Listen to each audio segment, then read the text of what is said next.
그리고 마지막 네 번째로 단타 매매를 할 때 정말 중요한 것인데 너무 집착을 하시면 안 됩니다. 단타를 할 때 가장 최우선으로 고려해야 될 점은 안녕하세요 구독자 여러분들, 오늘은 단타 매매를 할 때 손실을 줄이고 확실한 종목을 매매하는 팁 4가지를 말씀드리도록 하겠습니다. 최근 유튜브에 구독자님이 남겨주신 댓글을 보면 초보개미로 참 난이도가 높아 보이는 시장인데 테마나 대장이 있긴 하지만 자주 바뀔 때가 많고 또 확실해 보이지도 않고, 그리고 요즘에는 정치 테마주가 많이 오르는 시장인데 정치주는 또 한 번 잘못하면 크게 손실이 나기 때문에 매매하기 힘든 시장이라고 남겨주셨습니다. 저도 이런 댓글을 보니 주식 초보 시절이 생각이 나는데 최근 유튜브에 새롭게 오신 아기개미님과 초보개미님들이 많은 것 같아 오늘은 제 매매 경험을 바탕으로 주식 단타에 대한 팁을 설명드리도록 하겠습니다. 오늘 말씀드릴 4가지 방법은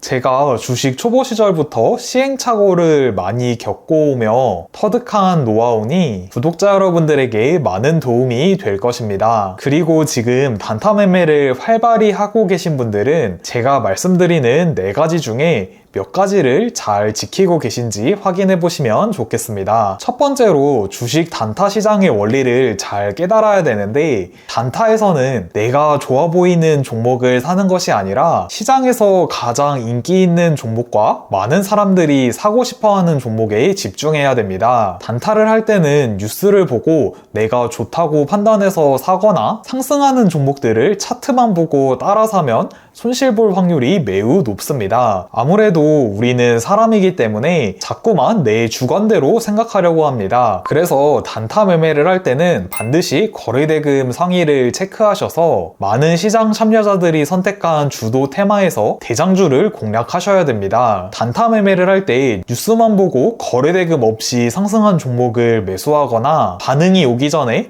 내가 미리 예상해서 매수를 하면 단타를 할 때는 실패할 확률이 매우 높습니다. 그래서 단타 매매를 할 때는 시장 참여자들에게 검증이 된 거래대금 상위 목록에 가장 많이 올라와 있는 테마에서 대장주를 공략하시면 보다 확률 높은 단타를 지속하실 수 있습니다. 두 번째로는 나에게 안 맞는 종목을 피하는 것입니다. 주식 매매를 오랫동안 하다 보면 어떤 종목은 사기만 하면 떨어지는 종목이 있습니다.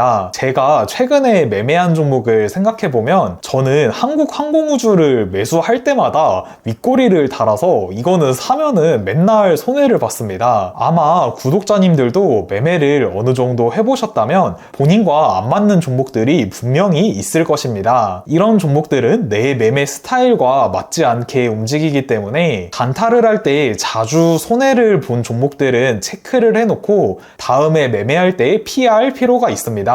이런 종목들의 특징은 끼가 없는 종목이거나 또는 내 매매 스타일과 맞지 않는 종목일 수 있습니다. 예를 들어 나는 데이 트레이딩 위주로 매매를 하는데 이 종목은 그날 쉽게 수익 기회를 주는 게 아니라 스윙에 좀 더 적합한 특징의 종목일 수 있고, 또는 어떤 종목은 반대일 수도 있습니다. 그래서 매매 경험을 쌓아가시면서 매매를 할 때마다 자꾸 손실을 보는 종목은 체크해 두시고 그 종목은 매매를 할 때 피하신다면 손실 보는 빈도를 확실히 줄이실 수 있을 것입니다. 그리고 세 번째로는 비중 조절을 잘하는 것과 내 그릇에 맞는 금액으로 매매를 하는 것입니다. 주식 초보자들은 단타 매매를 할 때 어떤 종목을 매매하든 같은 금액으로 매매를 하거나 시가총액이 낮은 잡주와 시가총액이 높은 대형주를 같은 비중으로 매매하기도 합니다. 단타 매매를 할 때 손익비가 좋은 매매를 하려면 확신에 따라서 비중 조절을 잘해야 되고 시가총액에 따라서 비중 조절을 할 수 있어야 됩니다. 예를 들어서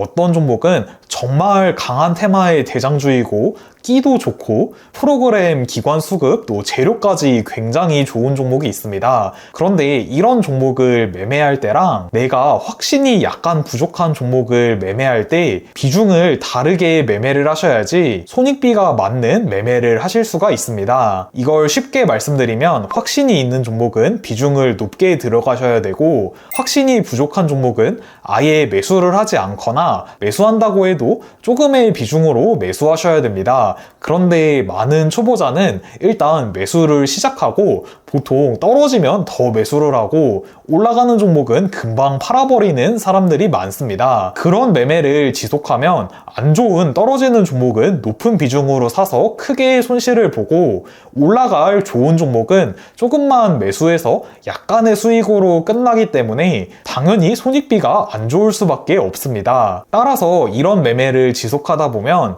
단타로 깡통을 찰 수밖에 없습니다. 그래서 단타 매매를 하실 때에는 확신에 따라서 최대 얼마 비중을 살지 생각을 하시고 꼭 매매를 하셔야겠습니다. 그리고 또 초보자분들께서 많이 하시는 실수가 시가총액에 관계없이 같은 비중을 매수하시는 분들이 많습니다. 예를 들어 시가총액 10조 원짜리 종목을 매매할 때랑 시가총액 1000억짜리 종목을 매매를 할 때 같은 비중으로 매매하시는 분도 계실 것입니다.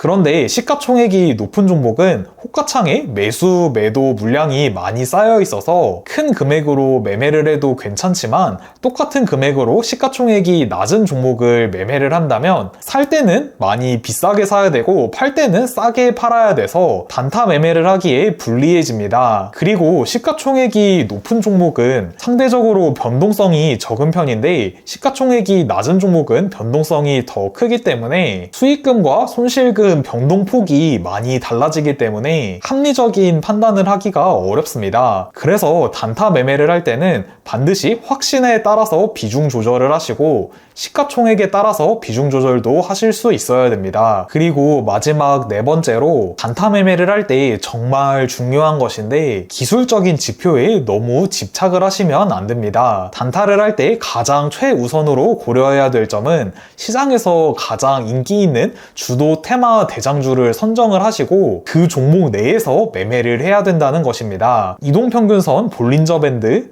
RSI 이런 기술적 지표에 너무 집착하다 보면 정작 중요한 본질을 놓치게 될 확률이 매우 높습니다. 이런 기술적 지표가 전혀 쓸모가 없다는 뜻이 아니라 확실한 테마 내에서 대장주를 잘 선정을 하시고 종목 선정을 하고 난 후에 기술적 지표를 통해서 매매 타이밍을 찾으셔야 되겠습니다. 주식 단타에서는 이슈가 있고 돈이 몰리는 곳에서 기회가 나오는 것이 가장 기본적인 원리이기 때문에 이런 기술적 지표에 집중하는 것이 아니라 시장의 가장 중심에 있는 종목이 무엇인지 찾는 데에 항상 집중하셨으면 좋겠습니다. 제가 오늘 단기 매매가 쉬워지는 습관 4가지에 대해서 말씀드렸습니다. 이런 내용들을 기반으로 본인만의 매매 원칙을 정립하시고 주식 단타 매매를 하는 것이 중요하다고 말씀드릴 수 있겠습니다. 주식 초보자분들은 오늘 제가 말씀드린 내용을 잘 기억하신다면 앞으로 단타 매매를 하시는데 잘못된 길로 돌아가지 않고 손익비 좋은 본인만의 매매법을 찾는데 더 빠르게 도달하실 수 있을 것입니다. 구독자님들 중에 단타 매매를 하시면서